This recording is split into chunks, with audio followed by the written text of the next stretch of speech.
Do you even lift, bro? Do you live, bro? What am I talking about? Of course you do. But the real question is, how hard should you train, bro?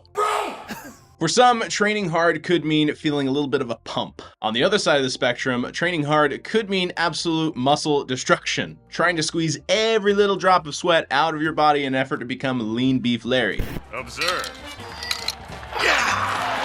By the way, if your name is Larry, you're welcome for the nickname. But I started looking into what is the best strategy to get the most out of your workouts, really the most out of that time you spend in the gym. Because I don't know about you guys, but I want to get to where I want to be as fast as I can and be as efficient as possible. By the way, I'm Mike. I'm a fat guy trying to not be fat anymore by making lifestyle changes. Which for me, the lifestyle changes include training hard, at least hard for me. But training hard seems to mean a lot of different things to a lot of different people, so we're going to break down how hard we really should be training. There's a common misconception that we should always push ourselves to the absolute limits in every workout, going completely all out with every rep until we literally can't do anything else. Getting to the point that you're literally trying to push it, but it's just coming back at you.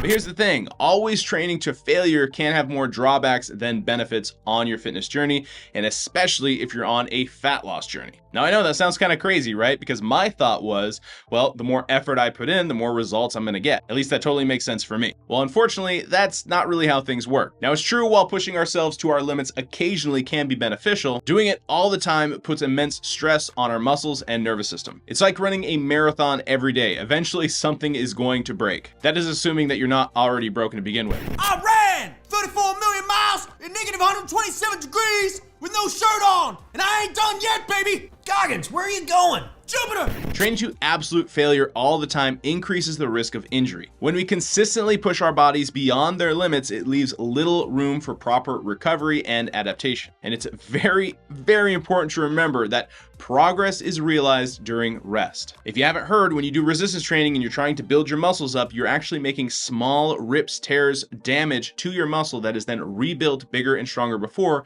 during rest, which is why it's so important to remember progress is realized during rest. So it's better to take a smarter approach to training that strikes a balance between intensity and giving time for that recovery. And that's where the concept of reps in reserve comes in. Instead of always pushing ourselves to the absolute limits and training to failure, we can make significant progress by stopping a set when we feel like we have maybe 1 to 3 reps left in the tank. Training with a few reps in reserve means working hard enough to challenge your muscles, but not pushing them to the point of complete exhaustion. We're pushing boundaries without going completely overboard. Practically for me, what this looks like is stopping just short of failure so I can maintain good form and technique while still stimulating muscle growth and getting strength gains. And this is even that much more important if you're on a calorie deficit like me. You need to get your muscles moving to combat any muscle loss, so your body obviously targets more fat than muscle when it's losing weight, but there's no need to force it when you're like trying to do a bench press and you feel that if you were to unrack that weight that it's going to come crashing down on your face.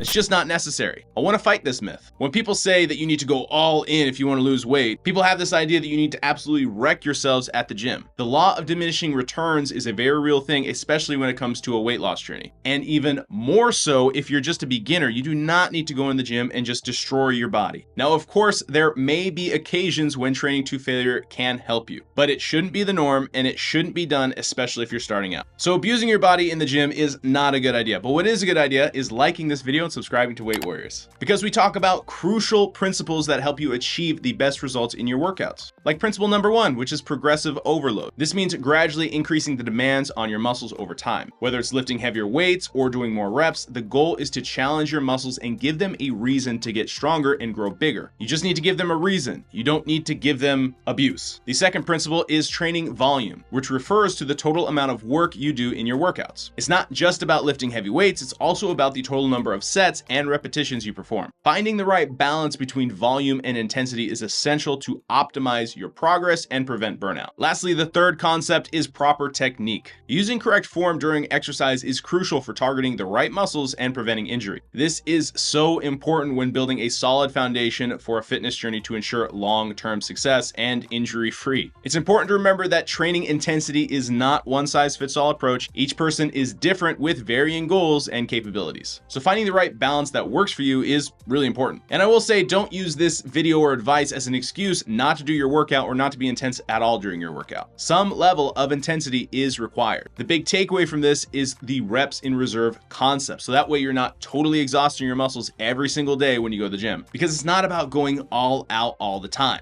Rather, it's about finding an optimal level of effort that maximizes your results while allowing proper recovery. Apply these principles of training intensity and you'll see how it can transform your workouts and get you that progress.